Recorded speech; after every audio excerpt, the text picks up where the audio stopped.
Amen. Juste avant de couper, est-ce que tu as coupé? Tu as coupé, d'accord.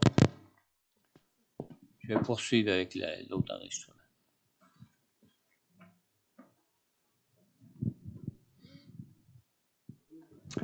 Ah, d'accord.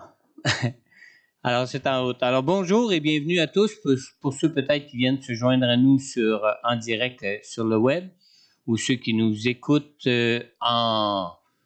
qui écoutent les enregistrements. On sait que les enregistrements sont diffusés en 2 enregistrements. On a la louange dans un premier enregistrement que vous pouvez trouver sur YouTube et on a la prédication dans un autre enregistrement qu'on trouve aussi sur YouTube pour ce dimanche de la Pentecôte. Mais pour ceux qui ont suivi les louanges ou si vous les avez déjà écoutées, si vous suivez les enregistrements, Sylvie a mentionné une parole durant ce temps de louange où elle dit qu'elle ne savait pas ce que ça signifiait au juste, mais elle voyait comme un tison, une flamme de feu qui brûlait qui brûlait un tissu. Et au moment où elle a dit, je ne sais pas ce que ça signifie comme tel, mais moi j'ai vu vraiment comme le voile du temple qui, par le Saint-Esprit, s'est déchiré du haut jusqu'en bas, qui ouvrait une nouvelle voie à Dieu. La dispensation du Saint-Esprit est un accès direct à Dieu par son Saint-Esprit que nous avons maintenant en Jésus-Christ depuis sa mort et sa résurrection. Amen. Amen. Alors, on vous invite vraiment à laisser le Saint-Esprit de Dieu à remplir vos cœurs ce matin. C'est pas une question que vous soyez saints pour venir à Dieu, c'est le Saint-Esprit lui-même qui va vous sanctifier, vous conduire dans toute la sainteté de Dieu, qui va emmener vos cœurs dans une transformation de vie et dans une pleine transformation pour être consacrés au Seigneur tel que Dieu le veut, parce que nous sommes ses enfants et nous avons été rachetés à un prix précieux au prix du sang de Jésus à la croix, qui a ouvert cette nouvelle voie pour nous, pour avoir cet accès à Dieu, cet accès à la puissance de Dieu pour nous transformer, changer nos vies et conduire nos cœurs pour avoir un cœur pleinement à Dieu, pleinement consacré à Dieu. Amen. Amen. Alors ce matin, j'ai l'honneur, le privilège, en tant que pasteur de cette église ici, d'inviter pasteur Mathurin Boignant à venir nous adresser ce message qu'il a du Seigneur sur son cœur pour nous en ce dimanche de Pentecôte. À toi, Mathurin, sois comblé, que le feu du Saint-Esprit soit sur toi ce matin.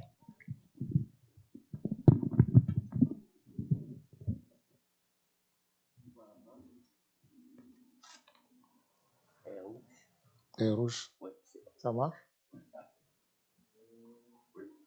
Ça marche? Non, ça fonctionne. Il faut bien que ça fonctionne, sinon ça ne va pas bien aller. Oui, c'est bien moi. En fait, j'ai la barbe ce matin. Et puis, dans la photo, je n'avais pas de barbe. Mais c'est la même personne. Amen.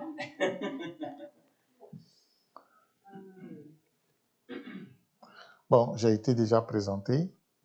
François, le pasteur. Moi, je l'appelle mon grand frère. Je ne sais pas s'il se souvient. Parce que j'ai un frère, qui est mon frère, celui qui vient juste avant moi, qui s'appelle François. Ah, OK. Donc, je l'appelle mon grand frère. Et lui, il a ajouté Jean. Je ne sais pas pourquoi.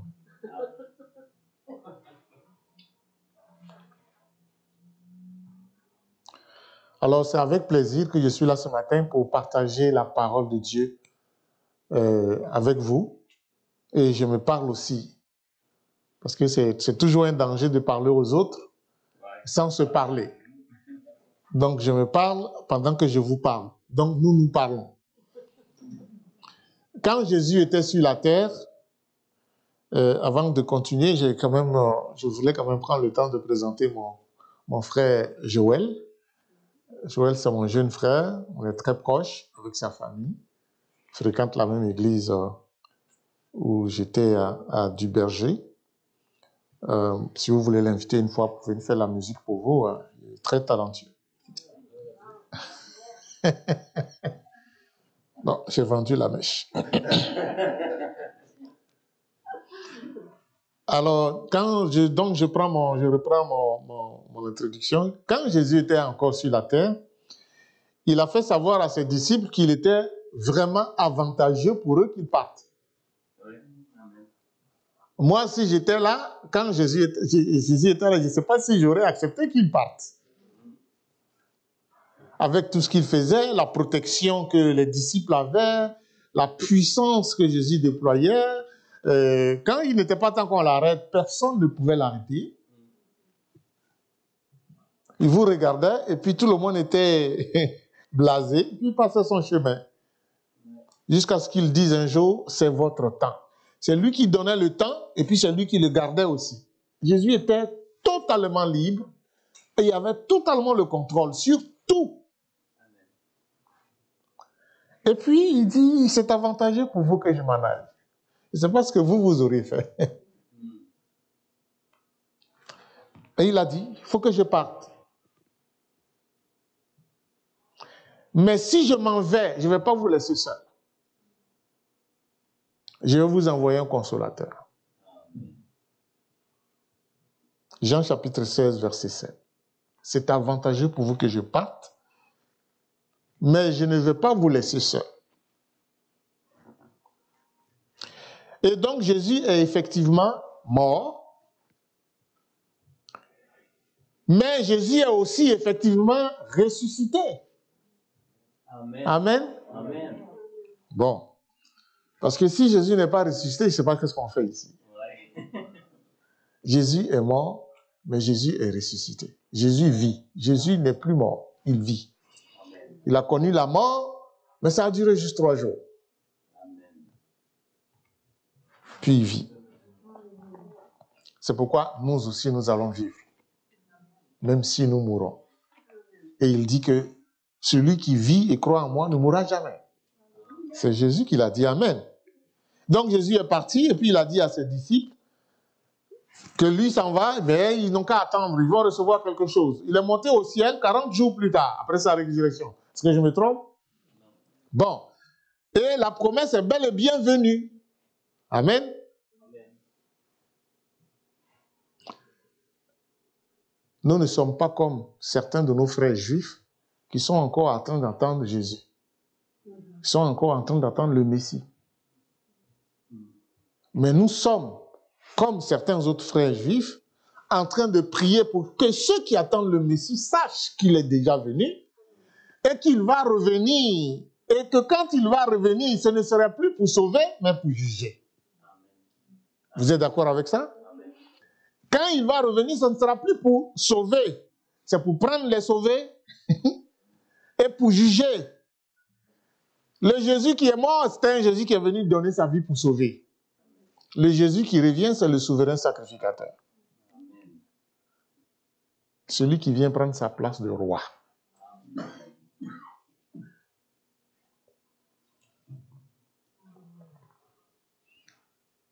Je suis content de prêcher ce matin dans une église où parler du Saint-Esprit, ce n'est pas un problème. Parler des manifestations du Saint-Esprit, ça ne vous dérange pas non plus. Alors, si le Saint-Esprit veut faire ce qu'il veut faire, vous êtes prêts. Hein? Église Centre Vie Abondante. Alors, si le Seigneur veut amener la vie abondante ce matin, vous êtes prêts. Amen. Alors que le Seigneur fasse ce qu'il veut faire. Par l'Esprit consolateur que Jésus nous a promis. Si vous êtes dérangé par le Saint-Esprit à l'église Vie Abondante, cherchez une autre église. Vous n'êtes pas à la bonne place. C'est pas ça, mon frère? Changez de dénomination. Mais j'ai une question pour vous ce matin et je vais construire mon message autour de ça. Est-ce que ta vie chrétienne, dans cette église Vie Abondante, est une vie chrétienne enrichie? Mon frère, je ne sais pas si la question est là, tu peux partir. Est-ce que ta vie chrétienne est enrichie?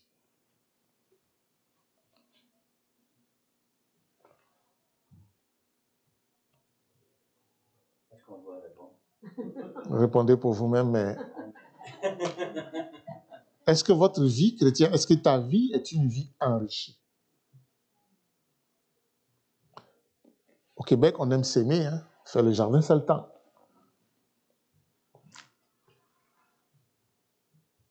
Est-ce que le Saint-Esprit est en train d'œuvrer en toi comme il le désire? Comme il veut agir en toi? Pour la gloire de Dieu, pour la gloire de Jésus-Christ. Est-ce que c'est ça qu'il est en train de faire? Est-ce que quand tu te poses des questions, est-ce que le Saint-Esprit fait ce qu'il veut en moi? Ton mari ne peut pas faire ce qu'il veut comme il veut. Ta femme ne peut pas faire ce qu'elle veut comme elle veut. On est tous d'accord. Hein? Et puis ça jase là-dessus. Mais est-ce que le Saint-Esprit fait ce qu'il veut comme il veut quand il veut dans ta vie? Ça ne se jase pas à la cour de justice. Le problème aujourd'hui, mes frères et sœurs, dans nos communautés chrétiennes évangéliques, ce n'est pas est-ce que Dieu veut agir, mais c'est plutôt est-ce que nous le laissons agir et être présent. Dieu veut toujours agir. Mais est-ce que nous demandons et nous laissons Dieu agir?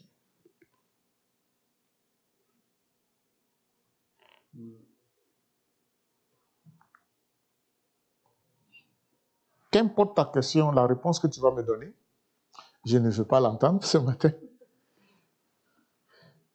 Je vais t'inviter à ceci. Que tu me dises, oui, je laisse le Seigneur agir, le Saint-Esprit agir. Ou que tu me dises, je ne suis pas trop sûr, ou je ne sais pas, ou non, je t'invite à ceci, parce que c'est vrai pour vous tous. Marche dans la plénitude du Saint-Esprit. Si le Saint-Esprit fait ce qu'il veut dans ta vie, ben continue. Et si le Saint-Esprit ne fait pas ce qu'il veut, ben laisse-le faire. Et puis si tu n'es pas très très sûr, ben je te dis, sois sûr maintenant, et puis dis Saint-Esprit, vas-y. Parce que Jésus est vivant, mais Jésus est au ciel. Il est assis sur le trône. Qui est là, ici? Jésus a dit, il est avantageux. Jésus ne ment pas.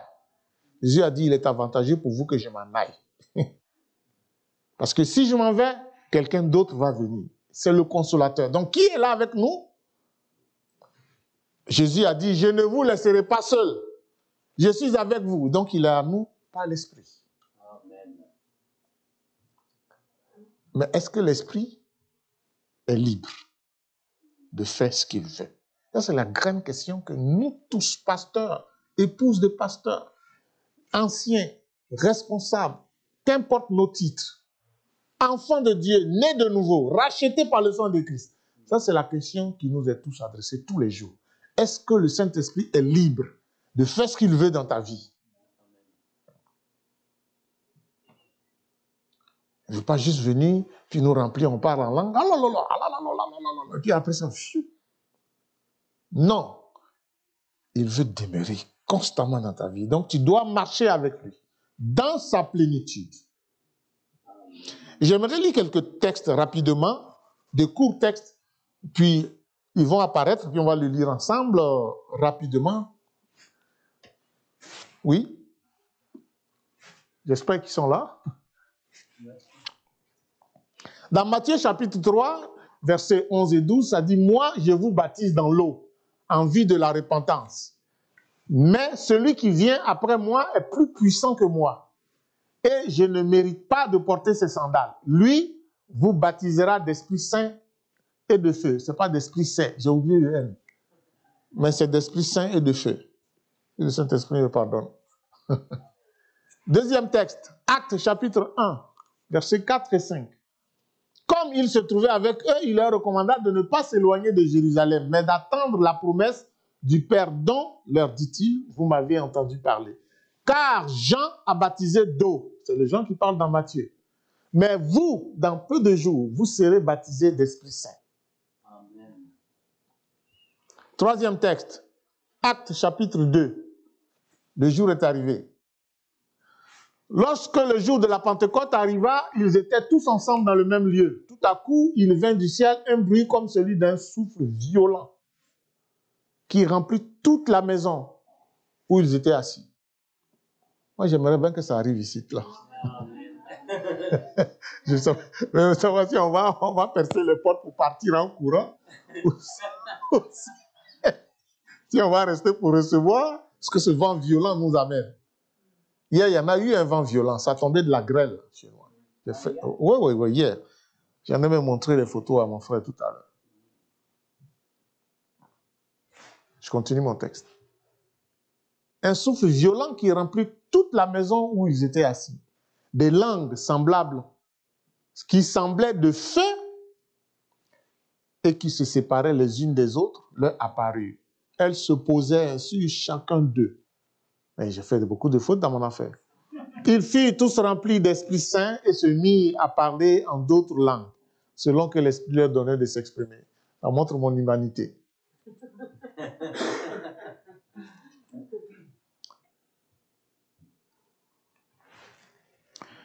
Regardons un peu ces trois textes. Moi, je vous baptise dans l'eau en vue de la repentance, mais celui qui vient après moi est plus puissant que moi.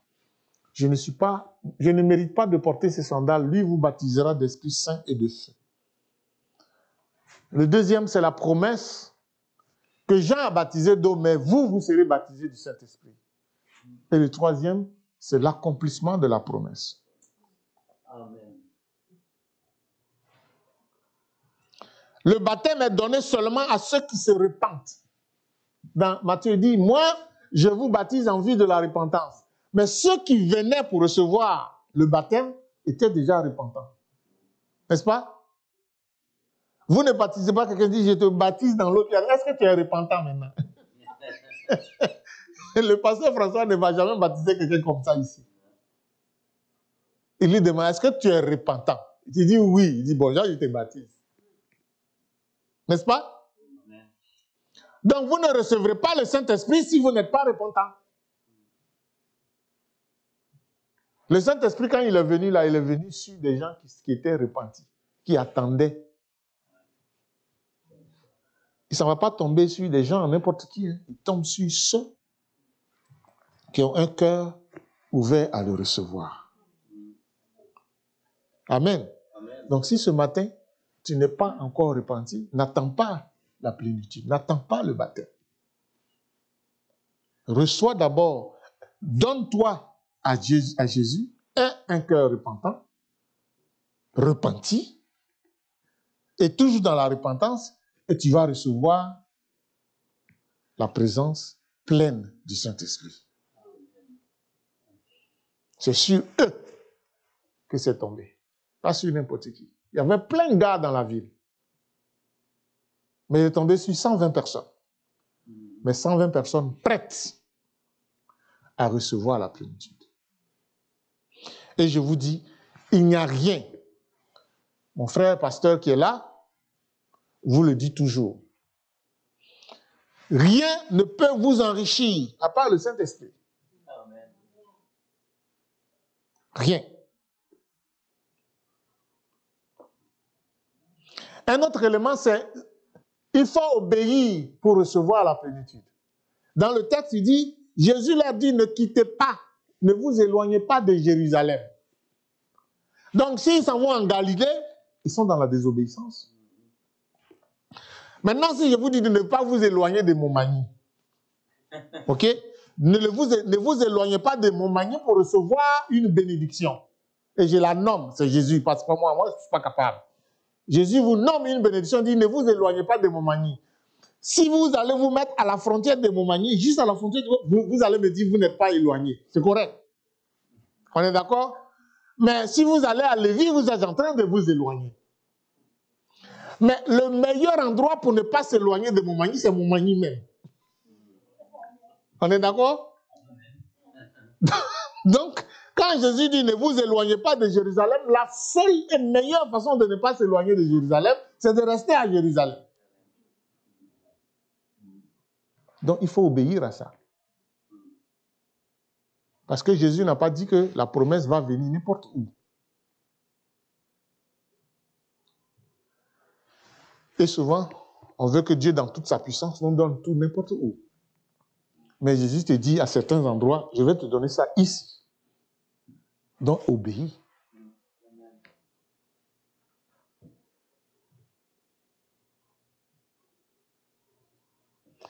Ensuite, tout procède de l'Esprit. Acte 2. C'est l'Esprit qui a tout fait. C'est Dieu qui a tout fait. Ils ont reçu et ils ont agi comme l'Esprit a voulu qu'ils agissent. Amen. Moi, même si je ne finis pas mon message, ce n'est pas grave. Il y a quelque chose qui me frappe et j'ai toujours désiré ça dans la vie de Jésus. Lisez l'évangile des Jean et relisez-le avec ce que je vais vous partager. Peut-être que vous l'avez déjà découvert, puis amen, mais je le répète. Lisez l'évangile des Jean et regardez la vie de Jésus. Ça m'a toujours frappé. Et je dis, je vais être comme ça. Parce que c'est tellement simple et c'est tellement beau. Jésus disait toujours aux gens, moi, je ne fais rien par moi-même. Tout ce que je fais, c'est ce que le Père me dit de faire. Je fais la volonté de mon Père. Mon Père dit, je regarde mon Père et je fais ce que je vois faire le Père. Et je fais ce que mon Père me dit. Je dis, mais au Québec, ce gars-là, il n'y a pas sa place. Dans mon Québec d'ici, là, Jésus n'a pas sa place. Parce qu'au Québec, on dit, affirme-toi. Toi, tu penses quoi? Toi, qu'est-ce que tu dis? Toi, quelle est ton opinion? N'est-ce pas? Mais Jésus lui dit, mon opinion, c'est celle de mon Père. Ma volonté, c'est celle de mon Père. Mon chemin, c'est celui de mon Père. Ma parole, c'est celle de mon Père. Tout ce que je dis, ça vient de mon Père. Mais on va accuser Jésus, ben accusons son Père. Ça, c'est ce qui me frappe. C'est-à-dire, si tu veux accuser Jésus, tu accuses son Père. Parce que tout ce qu'il a fait, tout ce qu'il dit, tout ce qu'il démontre, il dit, c'est mon Père. Comprenez-vous? Quiconque attaque Jésus trouvera le Père de Jésus pour le défendre. Donc, si vous voulez un défenseur, un consolateur, le Saint-Esprit, faites ce que le Saint-Esprit veut. Il va toujours vous défendre. Amen. Amen. Ça m'a vraiment frappé. J'ai dit, j'aimerais être comme ça. Tu es tout le temps obligé de te défendre. Non, c'est Jésus. Allez voir Jésus, c'est Jésus qui m'a dit de faire ça. Ça marche, je vous dis. Ça marche tout le temps. Ça a marché pour Jésus, ça marchera pour nous. C'est ça que l'Esprit est venu faire. Nous donner une vie pleine de confiance, remplie et confiant en Jésus. Assuré et rassuré que c'est l'Esprit qui nous dirige. Et puis on n'a peur de rien. Amen. Le Saint-Esprit, la plénitude du Saint-Esprit est ce qui enrichit une vie chrétienne. C'est ça qui l'arrose. C'est ça qui lui donne son petit déjeuner, son déjeuner, son dîner. C'est ça qui le fait grandir. C'est ça qui le fait pousser. C'est ça qui lui donne des ailes. C'est ça qui lui donne toute la puissance. C'est l'Esprit Saint. Ce n'est rien d'autre. Mais ça veut dire aussi que tu dois sacrifier beaucoup. Parce que quand quelqu'un n'a plus de volonté et qu'il vit et dépend de la volonté de quelqu'un d'autre, ce n'est pas facile. Amen. Amen. Amen. Si tu dois vivre de la volonté de quelqu'un d'autre, on dit au Québec, attache ta tuque. Amen. Mais c'est à ça que nous sommes appelés. Nous le chantons, nous le disons, nous le professons, mais souvent on oublie. On dit, ma vie ne m'appartient plus. Amen. Ça appartient à Jésus. Alléluia. Amen. Mais quand Jésus dit, mais maintenant, donne-moi ma vie, je vais faire ce que je veux avec. Tu dis, non, Jésus, tu ne peux pas faire ça. Mais c'est ça que tu as dit. Ma vie ne m'appartient plus.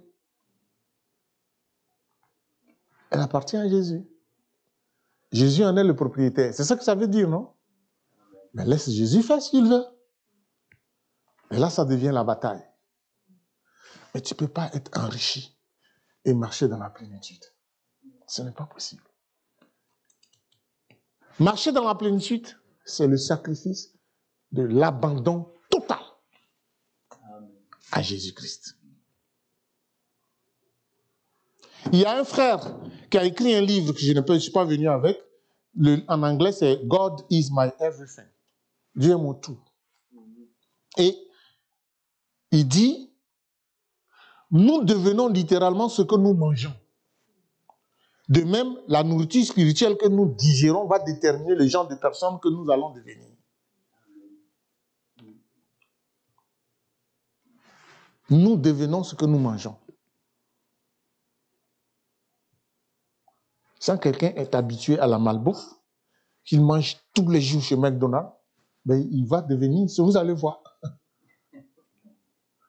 Ce que tu consommes détermine le genre de personne, tout ce que tu vas avoir, c'est ce que tu vas devenir. Mais si tu lis la parole de Dieu, si tu marches dans la parole de Dieu, si tu te nourris de la parole de Dieu, si tu te nourris du Saint-Esprit, tu vas devenir comme la parole de Dieu. C'est pas normal que ça soit autre chose. Ce qui nous contrôle, ce que nous aimons et chérissons, ça détermine aussi ce que nous allons devenir.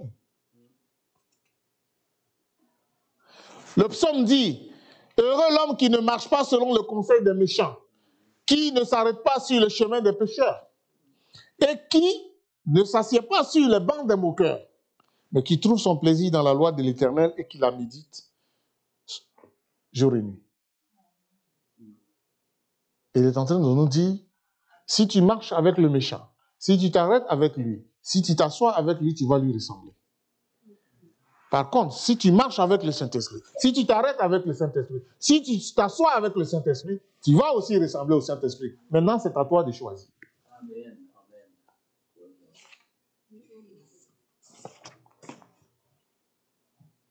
Il y a un progrès dans la marche. Tu marches, tu t'arrêtes et tu t'assois. Ça veut dire que tu prends goût à ce que tu entends en marchant. Quand tu t'arrêtes, tu dis, bon, alors un peu plus loin, tu dis, mais ça c'est trop intéressant, asseyons-nous.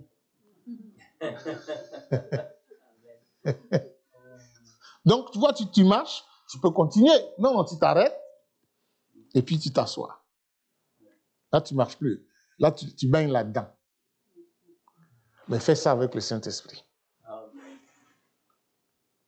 En fait, le problème, ce n'est pas marcher, s'arrêter et s'asseoir. Ce n'est pas ça le problème. Le problème, c'est avec qui. Dieu n'est pas contre le fait que tu marches, que tu t'arrêtes et que tu t'asseyes. Mais il dit avec qui tu marches, avec qui tu t'arrêtes et avec qui tu t'assois. C'est ça qui va te remplir. Mais si tu le fais avec le méchant va te remplir. Si tu le fais avec Dieu, Dieu va te remplir. Donc le problème, ce n'est pas marcher, ce n'est pas s'arrêter, ce n'est pas s'asseoir. Mais c'est avec qui tu le fais. 1 Corinthiens 15, verset 33. Ne vous y trompez pas. Les mauvaises compagnies corrompent les bonnes mœurs. Le seul compagnon avec qui nous devons marcher, auprès de qui nous devons nous arrêter et avec qui nous devons nous asseoir, c'est le Saint-Esprit. Il est venu pour ça.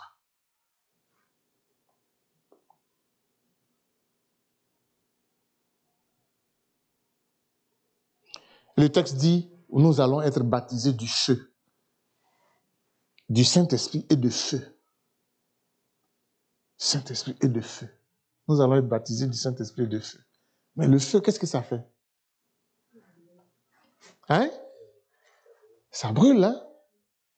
Le feu, ça brûle. L'été s'en vient. Au Canada, on commence par paniquer. Le feu de forêt. Ça ravage beaucoup, ça détruit. Le feu, ça fait quelque chose.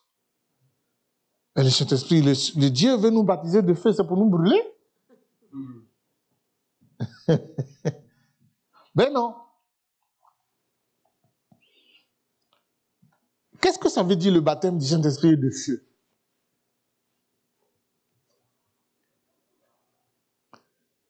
Savez-vous? Moi, je crois que le baptême du Saint-Esprit ne vient jamais sans le feu. Amen. Quand tu reçois le baptême du Saint-Esprit, tu le reçois avec le feu. C'est très important.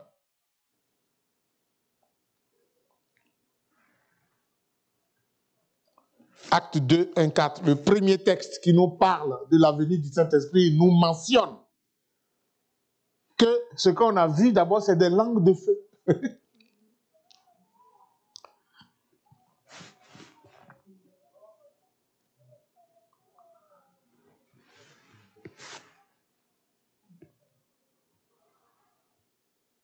Il y a un auteur qui s'appelle Andrei Borisovich Blum, un Russe. Les gens n'aiment pas trop entendre le nom des Russes ces derniers temps. Je ne sais pas pourquoi. Mais lui, il dit, à moins que nous ne soyons prêts à nous abandonner au feu divin et à devenir ce buisson ardent du désert qui était en feu mais qui ne consumait pas, nous serons brûlés. Ça, c'est l'autre feu. Car l'expérience de la prière ne peut que se vivre de l'intérieur. On ne peut prendre cela à la légère. Moïse a vu le feu. Il a vu un arbre, un buisson, avec du feu, mais qui ne consumait pas. Qui ne se consumait pas. C'est ce que le Saint-Esprit veut faire dans ta vie. Il n'y a pas de puissance sans le feu.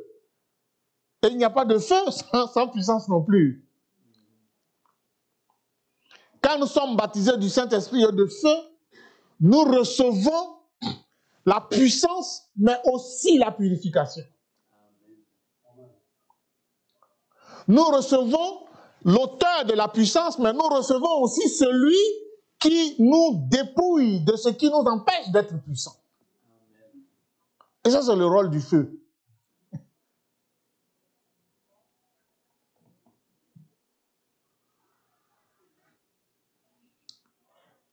Dans les moments d'apostasie, le feu vient éclairer d'abord afin que la puissance puisse agir.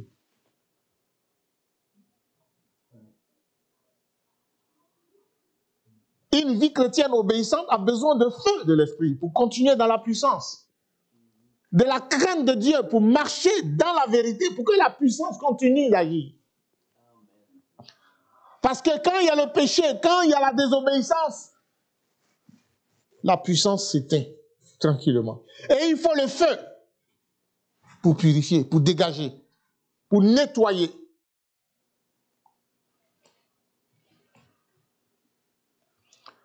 Voyez-vous, si vous lisez dans le texte de Matthieu, sur lequel on ne reviendra pas, mais il dit, il va venir,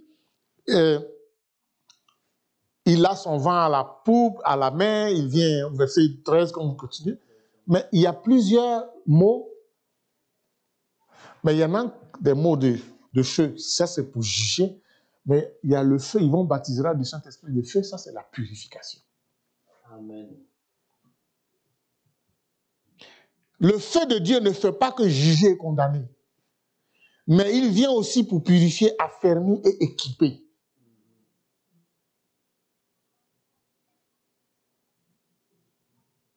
Et quand il dit, vous allez être baptisés du Saint-Esprit de feu, il parle aux disciples. Alors, je vais vous donner quelques exemples de ce que fait le feu.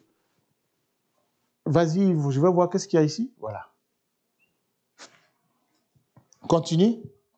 Le feu purifie et dispose au ministère. Le feu.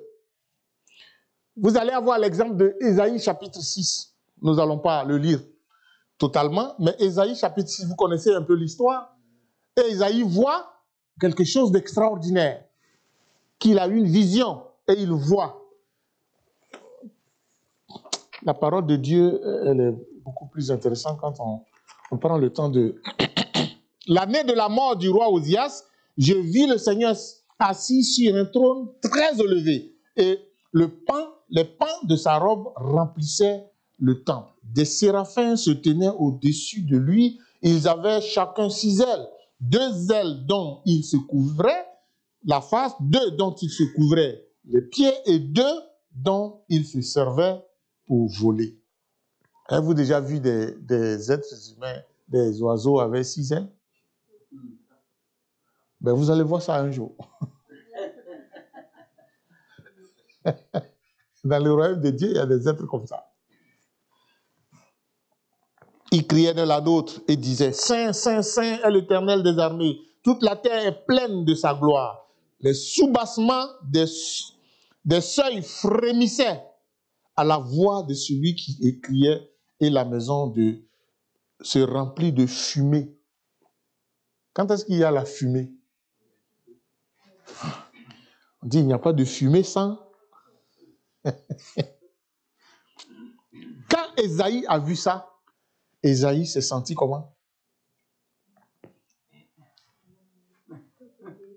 Il s'est senti vraiment en bas. Il a dit, moi là, je suis un pécheur. Le feu a révélé non seulement le cœur d'Ésaïe, mais aussi le cœur de son peuple. Le feu n'a pas fait que révéler Ésaïe. Ésaïe a vu qui il est et qui son peuple est devant le Dieu saint. C'est Ésaïe qui le dit. Il dit, malheur à moi, je suis perdu, car je suis un homme dont les lèvres sont impures. J'habite au milieu d'un peuple dont les lèvres sont impures. Il a vu ça. Parce que le feu de Dieu a révélé à cet homme qui Dieu est, qui il est et qui son peuple est. Après ça, quand il voit, et puis il ne sait plus quoi faire, le Saint-Esprit peut agir. Quand tu ne vois pas ton péché, Dieu ne peut rien faire. Dieu vient dire, la braise. Il dit, tu es pur. Et puis après, Dieu dit, mais qui est-ce que je vais envoyer? Seigneur, là, soyons attentifs. Hein? Il est venu le délivrer, puis il est là, il dit, mais j'ai un travail là, je vais envoyer quelqu'un, mais qui je vais envoyer? Et Isaïe dit, mais je suis prêt. Tu viens de me donner la grâce d'être purifié. Parce que quand il l'a fait, il n'a pas fait pas pour le peuple. Mais Isaïe sait que le peuple était comme lui. Il dit, envoie-moi. Ça, c'est ce que fait le feu. Le feu nous rend conscients de qui nous sommes, qui est Dieu et comment nous devons marcher avec lui. Pour marcher dans la puissance. Amen.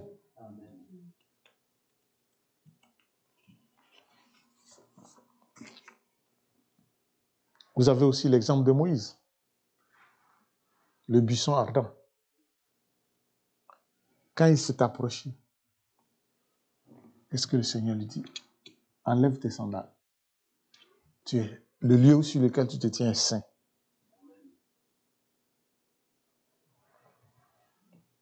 Moïse, voici ta mission. Tu peux continuer. Le feu de l'Éternel suscite le réveil et donne la force. Je vous donne l'exemple de 2 Rois, chapitre 18. Élie, avec le peuple d'Israël, scénario pareil. Abandon de l'Éternel, perte de puissance, idolâtre jusqu'au bout. Comme on dit, par choc à par choc. Ils sont assurés dans l'idolâtrie. Et ils ne sont plus capables de discerner où est le vrai Dieu. Élie prie. Élie demande le feu pour ouvrir les yeux. Il dit que le Dieu qui va faire descendre du feu pour consumer ces animaux-là, mouillez-les. C'est lui qui les a mouillés. Le Dieu qui va faire descendre du feu, c'est le vrai. Mais au-delà du fait que le feu a brûlé des sacrifices, il y a aussi le fait que le feu a fait voir au peuple, Dieu est Dieu. Et nous, nous sommes pécheurs. Les yeux se sont ouverts. Quand nous allons être baptisés, nous sommes baptisés du Saint-Esprit de feu. C'est ça que ça fait dans nos vies, tous les jours. Et c'est ça que c'est supposé faire.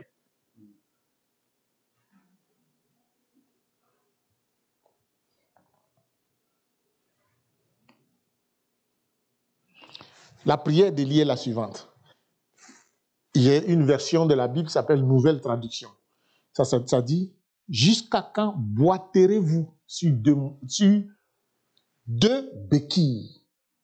Jusqu'à quand vous allez boiter sur deux béquilles? Dieu, maman, Dieu, maman. Jusqu'à quand? Non. Réponds-moi, Éternel, réponds-moi, afin que ce peuple reconnaisse que c'est toi, Éternel, qui es Dieu, et c'est toi qui ramènes leur cœur vers toi. Le feu vient faire ça.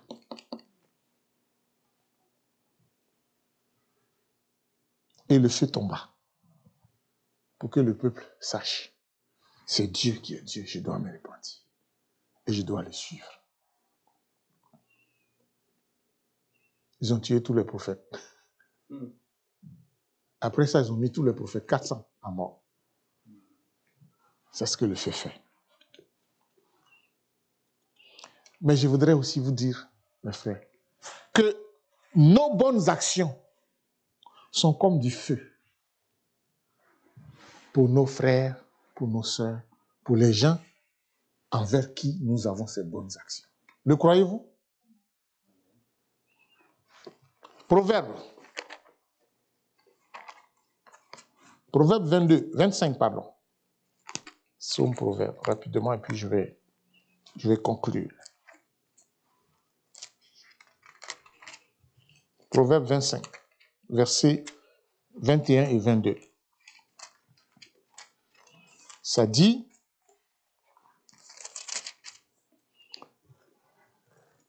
si ton ennemi a faim, donne-lui du pain à manger.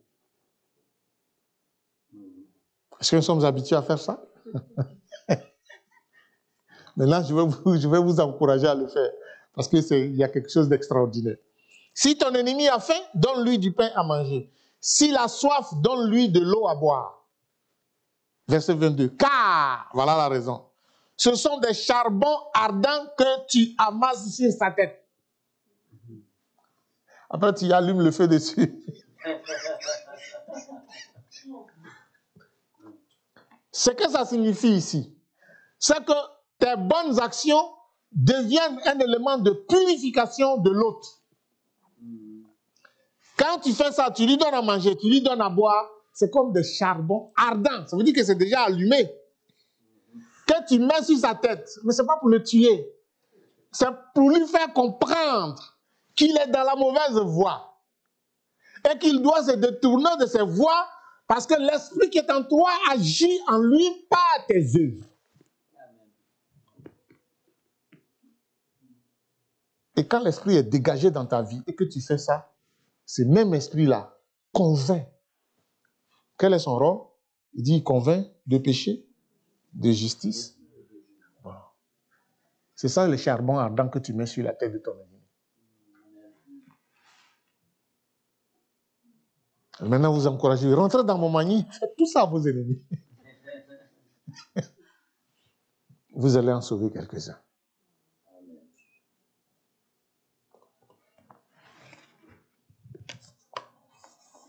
Je suis à la fin.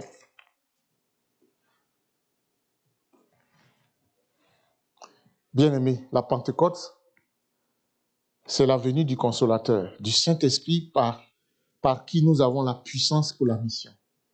La puissance de guérison. Il dit, voici les miracles qui vont accompagner. C'est aussi la venue de celui qui nous garde loin du péché. Par la sanctification que nous lui permettons de faire chaque jour dans nos vies. Votre pasteur l'a dit.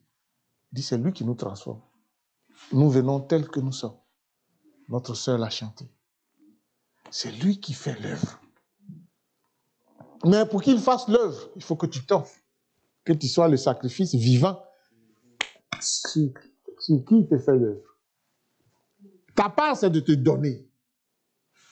Ce n'est pas de te sanctifier. On dit, je suis sanctifié.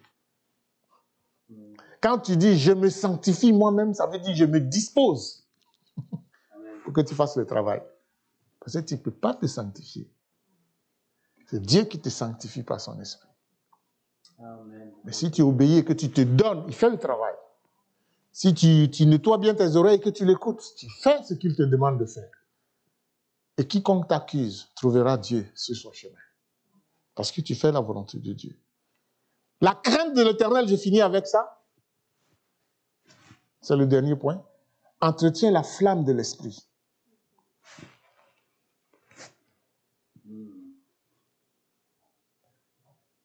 Le jour de la Pentecôte fut le début de l'effusion du Saint-Esprit. La gloire de Dieu était palpable partout où les disciples allaient, dirigés par le Saint-Esprit. Ce jour-là, ils ont parlé dans toutes les langues qu'il y avait dans la ville de Jérusalem parce que les Juifs étaient venus adorer. Et Dieu a choisi le bon moment. Et ils parlaient dans toutes les langues.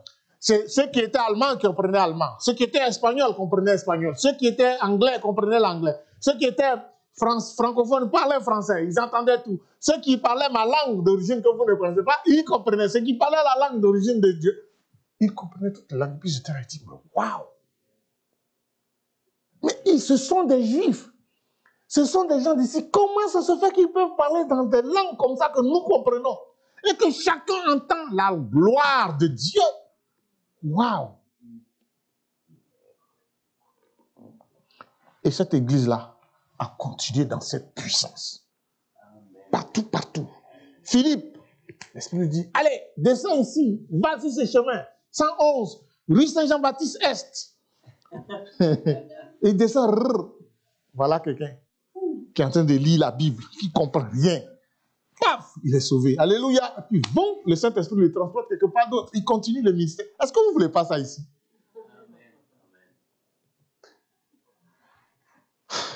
Souvent, je dis, Seigneur, pourquoi c'était vrai là-bas, puis aujourd'hui, ici, je ne vois pas ça?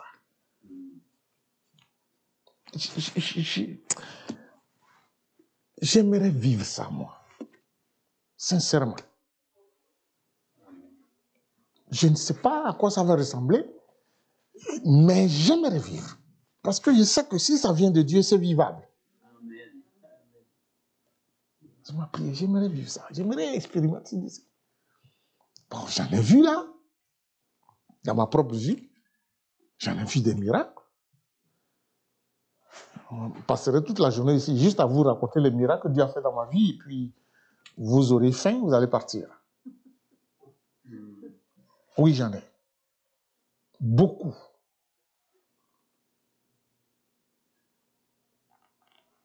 Mais avec Dieu, on n'est jamais rassasié. On est toujours enrichi. Alors j'ai faim de Dieu.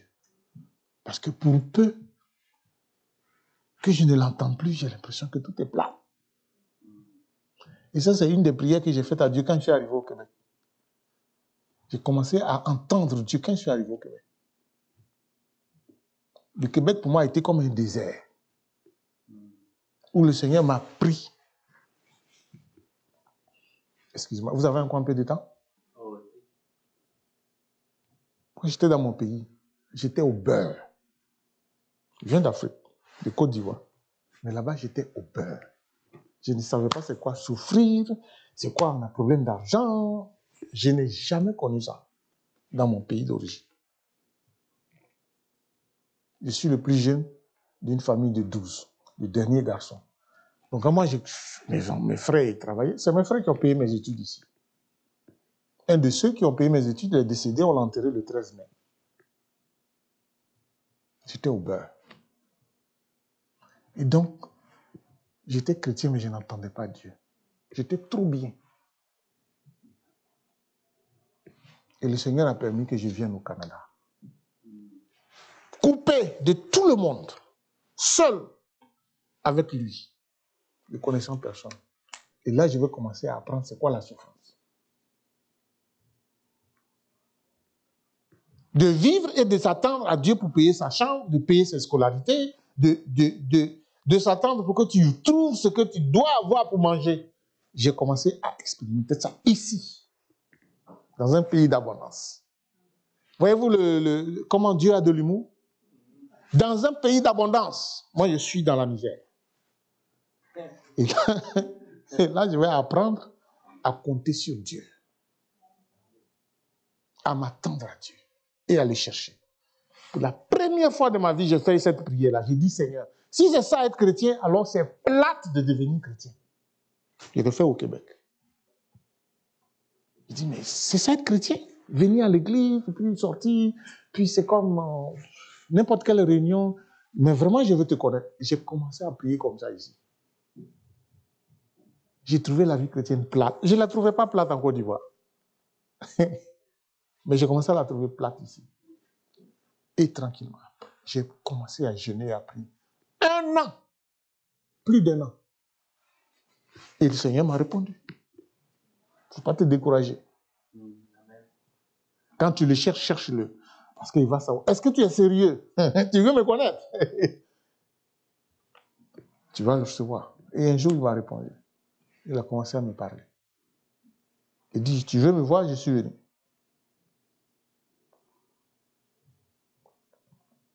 Là, j'ai expérimenté la voix du Saint-Esprit.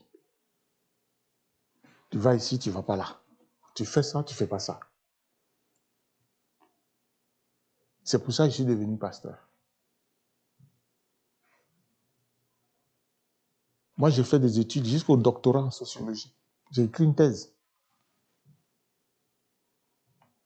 Mais quand j'ai fini, il dit, tu veux m'écouter? C'est bien, tu as fini tes études, c'est moi qui ai voulu que tu finisses tes études. Je veux que tu ailles me servir comme pasteur. Je n'avais aucune formation. Il dit, mais moi, je suis le Saint-Esprit, je suis Dieu. Je te dis que tu vas devenir pasteur. Vas-y.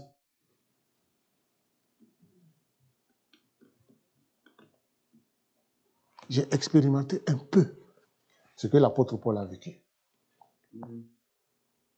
La Bible, là, honnêtement, je ne l'ai pas apprise dans une école de théologie. Je l'ai apprise du Saint-Esprit. Ce que je sais, la plupart de ce que je sais des Écritures, c'est le Saint-Esprit qui me les enseigne. J'ai dû aller à l'école pour avoir un diplôme, pour être pasteur. Mais mon premier professeur, la première école, c'est le Saint-Esprit.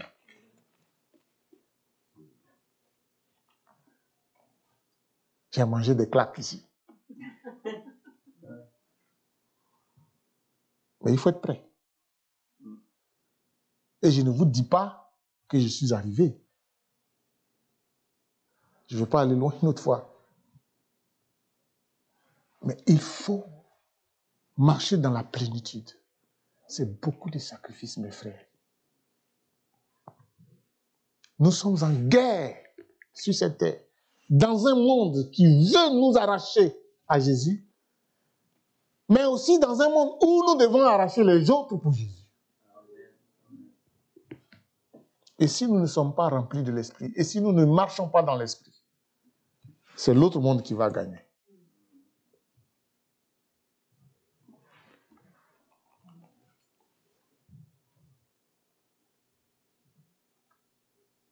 C'est la crainte de l'Éternel qui enflamme et qui entretient la flamme de l'Esprit et qui enrichit notre vie. Ayons la crainte de l'Éternel. Parce que quand la crainte fait défaut, la puissance fait défaut, le feu ne peut plus faire le travail qu'il doit faire. Vous connaissez l'histoire d'Élie et de ses enfants. Il est écrit que du temps d'Élie, la parole de l'Éternel était rare, que les visions n'étaient plus fréquentes. Pourquoi? Il n'y avait plus la crainte de l'Éternel. Le manque de crainte de l'Éternel a éteint la voix de Dieu. Il parle, on n'entend pas. Ne pas craindre Dieu, c'est vivre dans le péché. C'est pareil. Au point que ceux qui devaient entendre Dieu pour le peuple ne l'entendaient plus. Imaginez-vous votre pasteur qui n'entend plus Dieu pour vous, avec son épouse. Vous allez commencer à murmurer ici. Hey, pasteur François, ça va pas bien son affaire. C'est pas vrai, je parle pour vous là. Mais il n'est pas comme ça, Dieu merci. Mais c'est ça qui est arrivé du temps d'Élie. Et ça nous guette tous. Mais le Seigneur dit, quel est l'homme qui craint l'Éternel? L'Éternel lui montre la voie qu'il doit choisir. Psaume 25, verset 12. Il y a un autre frère qui a dit, mon frère, tu peux avancer, c'est le dernier citat. La tragédie de la foi moderne, notre foi actuelle, c'est que nous ne sommes plus capables d'être terrifiés. Viens dans l'église, bon an, mal an, tranquille. Moi, j'aimerais que dans cette église, c'est va. Quand vous rentrez, ici, là, je suis dans la présence de l'Éternel. Watch out, il faut que je fasse attention. Qu'est-ce qui va arriver demain? Qu'est-ce qui va arriver dans les minutes qui suivent? Le Saint-Esprit va agir tous les jours. Je prie pour vous dans ce sens. Que quand vous mettez pied ici, dites, oh, je ne suis plus sur la rue 111, Saint-Jean-Baptiste. Je suis dans la présence de Dieu. Et je peux être terrifié.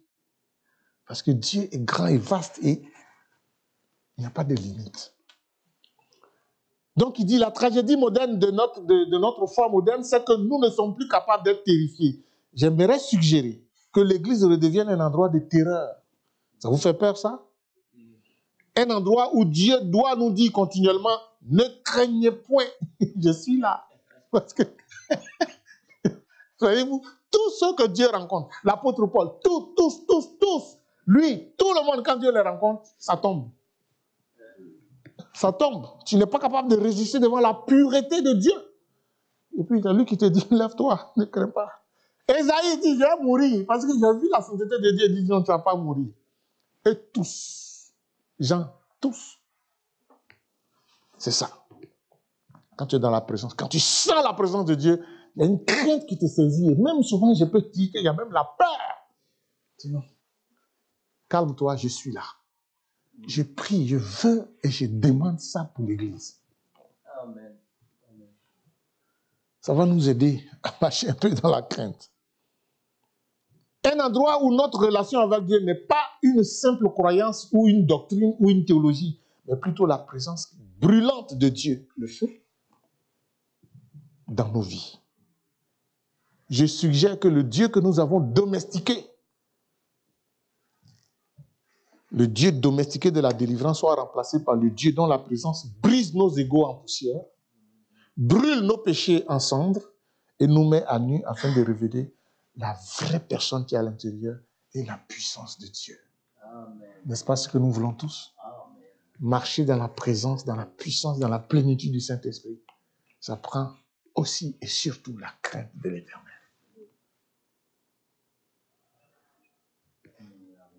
Que l'Église devienne un endroit glorieusement dangereux. Quand n'importe qui rentre, oui, quand un païen rentre, quand il rentre ici, il dit, ouh, tu ne peux pas sortir d'ici sans avoir changé mon cœur. Ce n'est pas un restaurant ici. Ce n'est pas n'importe quel lieu ici. Vous avez décidé que Dieu soit présent ici. Mais quand vous êtes là présent, que quelqu'un rentre, il dit, ouh, ici il y a Dieu. Ou il fuit, et je prie qu'il ne fuit pas, ou il se laisse toucher par Dieu. C'est-à-dire que l'Église devienne un endroit glorieusement dangereux où rien n'est en sécurité en la présence de Dieu, à l'exception de nous. Il n'y a rien qui est en sécurité. Ton argent, tout. Tu es prêt à laisser aller. Quand le Seigneur dit, hey, fais ton chèque. Tu dis, Seigneur, c'est de toi que je l'ai reçu. Tu veux que je le fasse le chèque? Je le ferai.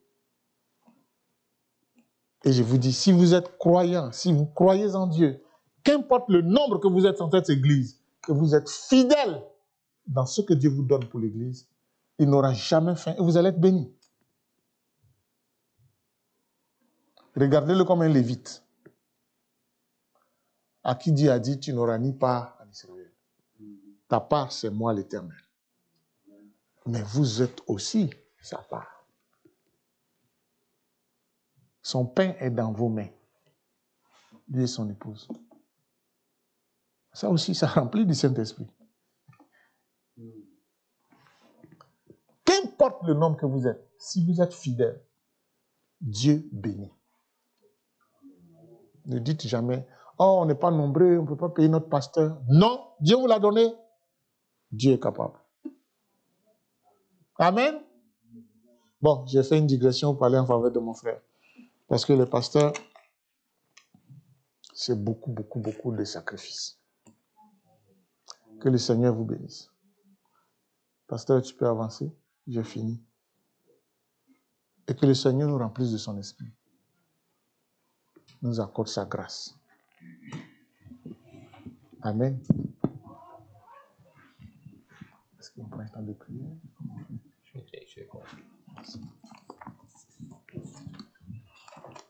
Je peux prendre ma bouteille? Oui, absolument. Merci beaucoup, Pasteur Mathurin. Merci pour ce message puissant du Saint-Esprit à travers vous. Amen. Amen.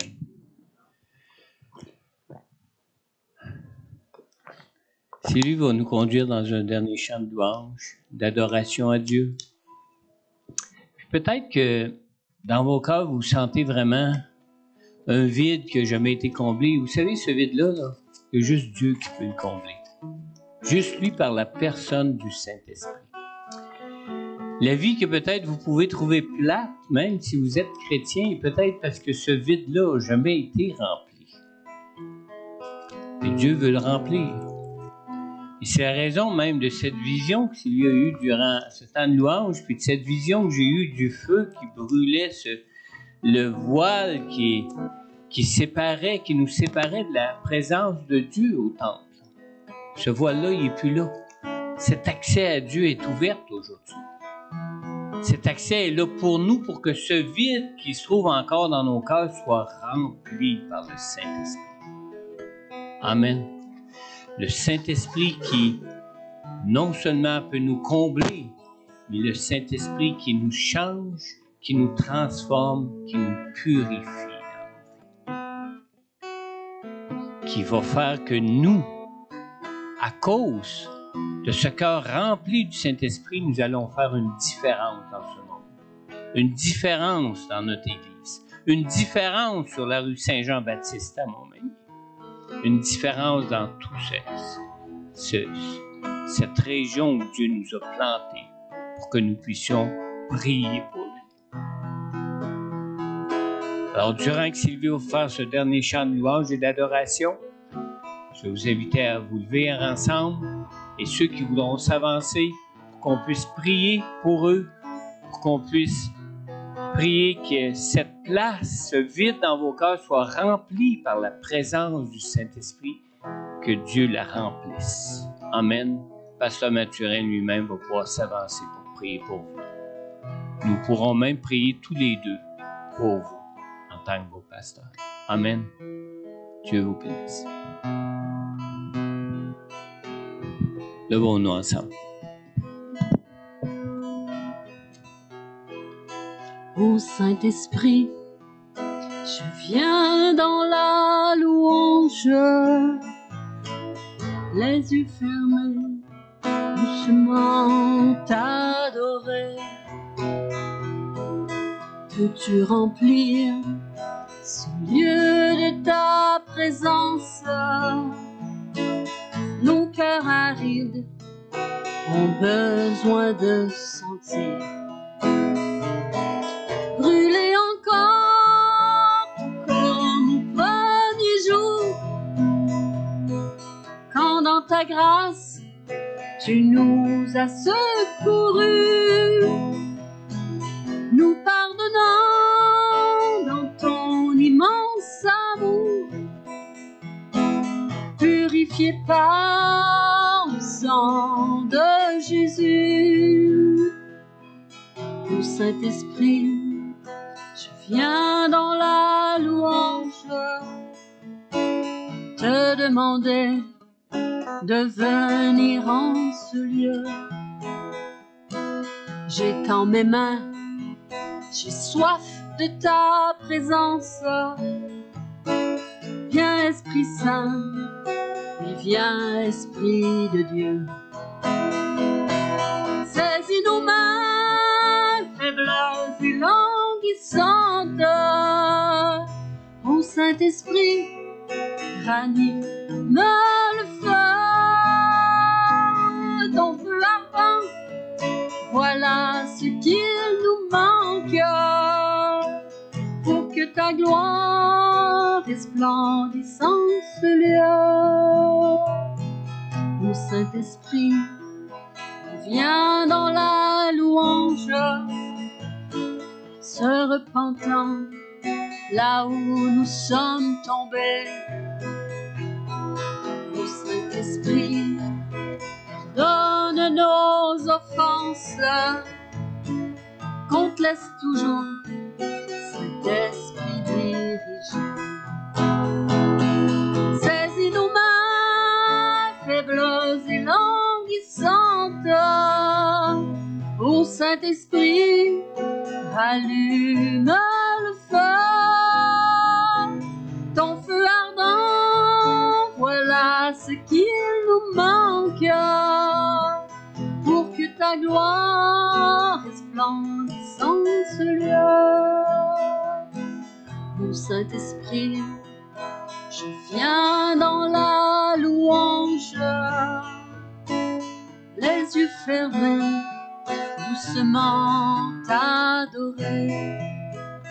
Tu remplir ce lieu de ta présence, nos cœurs arides ont besoin de sentir. Brûler encore, tout comme au premier jour, quand dans ta grâce tu nous as secourus, nous pardonnant dans ton immense amour, purifiés par le sang de Jésus. Ô Saint-Esprit, je viens dans la louange, te demander de venir en ce lieu. J'étends mes mains, j'ai soif de ta présence. Viens Esprit Saint, viens Esprit de Dieu. Saisis nos mains faibles et languissantes. Ô Saint-Esprit, anime le feu, ton feu ardent, voilà ce qu'il nous manque, pour que ta gloire resplendisse en ce lieu. Saisis nos mains faibles et languissantes. Ô Saint-Esprit, anime le feu, ton feu ardent, voilà ce qu'il nous manque, pour que ta gloire resplendisse en ce lieu. Ô Saint-Esprit, viens dans la louange, se repentant là où nous sommes tombés. Ô Saint-Esprit, pardonne nos offenses, qu'on te laisse toujours, Saint-Esprit, diriger. Saisis nos mains faibles et languissantes. Ô Saint-Esprit, t'allume le feu,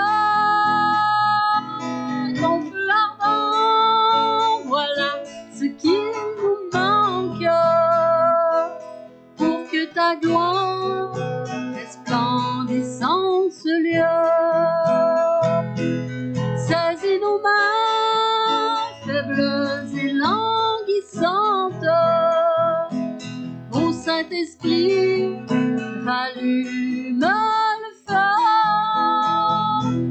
ton feu ardent, voilà ce qu'il nous manque, pour que ta gloire resplendisse en ce lieu. Ô Saint-Esprit, viens dans la louange, se repentant là où nous sommes tombés. Ô Saint-Esprit,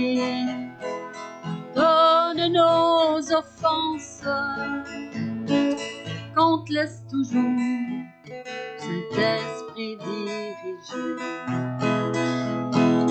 Qu'on te laisse toujours, Saint-Esprit dirigé.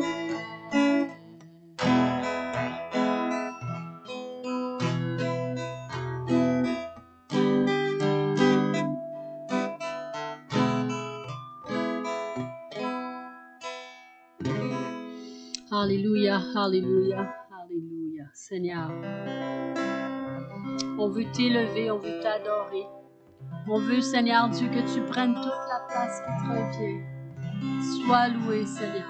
Oui, on t'invite que tu puisses venir et qu'on t'adore. Viens, c'est le moment d'adorer.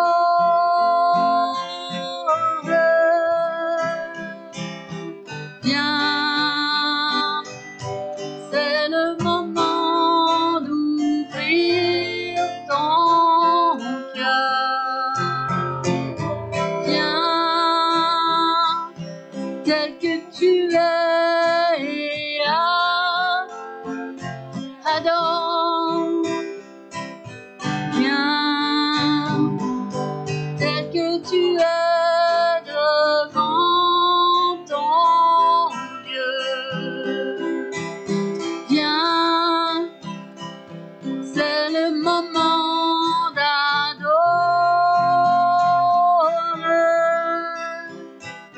Viens, c'est le moment d'ouvrir ton cœur. Viens, tel que tu es, adore. Viens, tel que tu es devant ton Dieu. Oui, viens. Un jour tous les gens proclameront ton nom. Un jour tout genou fléchira. Mais le plus grand plaisir est pour tous ceux qui choisissent de te suivre. Un jour tous les gens proclameront ton nom. Un jour tout genou fléchira. Mais le plus grand plaisir est pour tous ceux qui choisissent de te suivre. Viens, c'est le moment d'adorer.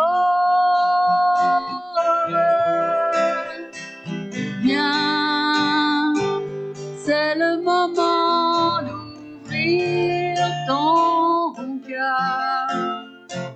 Viens, tel que tu es, et adore. Viens, tel que tu es devant ton Dieu. Oui, viens.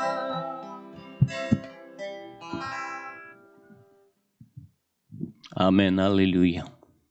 Seigneur, merci de ta présence, Seigneur. Ta présence, Seigneur, qui est évidente au milieu de nous, Seigneur, par ton Saint-Esprit, Seigneur. Seigneur, merci de cet avantage que tu nous donnes, Seigneur Dieu, que toi, tu sois assis au ciel sur ton trône, Seigneur Dieu, et que tu sois là, présent par ton Saint-Esprit avec nous en tout temps, à chaque instant, avec nous dans nos vies ici-bas, Seigneur. Merci de ton Saint-Esprit, Seigneur. Merci de cette grâce, de ta présence, Seigneur Dieu, de cette puissance, de ce feu de purification qui se trouve avec nous à chaque instant de nos vies, Seigneur. Seigneur Dieu, donne-nous toujours un cœur, Seigneur, un cœur qui va avoir soif et faim de toi, Seigneur Dieu, afin que ce Saint-Esprit, Seigneur Dieu, qui est comme les eaux vives, Seigneur Dieu, qui coulent de ton trône jusqu'à nous, Seigneur Dieu, puisse nous porter, Seigneur Dieu, à chaque pas que nous faisons dans nos vies, Seigneur. Donne-nous des cœurs obéissants, Seigneur. Donne-nous des cœurs qui vont avoir soif de toi et de garder cette place pour toi, Seigneur Dieu, pour avoir des cœurs remplis de toi, Seigneur, à tout instant et à chaque moment de nos vies, Seigneur. Merci de ton Saint-Esprit. Merci de ta personne. Merci de ta grâce, Seigneur.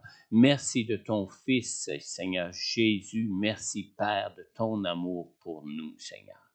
Dans le nom puissant de Jésus, Seigneur Dieu. Garde-nous, Seigneur, par ta main puissante. Dirige-nous par ton Saint-Esprit, Jésus. En ton nom, Père, j'ai prié. Amen. Amen. Merci, Pasteur Mathurin. On invitera sûrement Joël à un moment donné. J'aimerais ça même le voir nous conduire dans la présence de Dieu, dans la louange. Amen. Bonjour à tous. Bon dimanche de Pentecôte. Soyez comblés, soyez remplis. Gardez-vous en Jésus et laissez-lui prendre toute la place. Amen. Dieu vous garde. Christian, je peux te débrancher?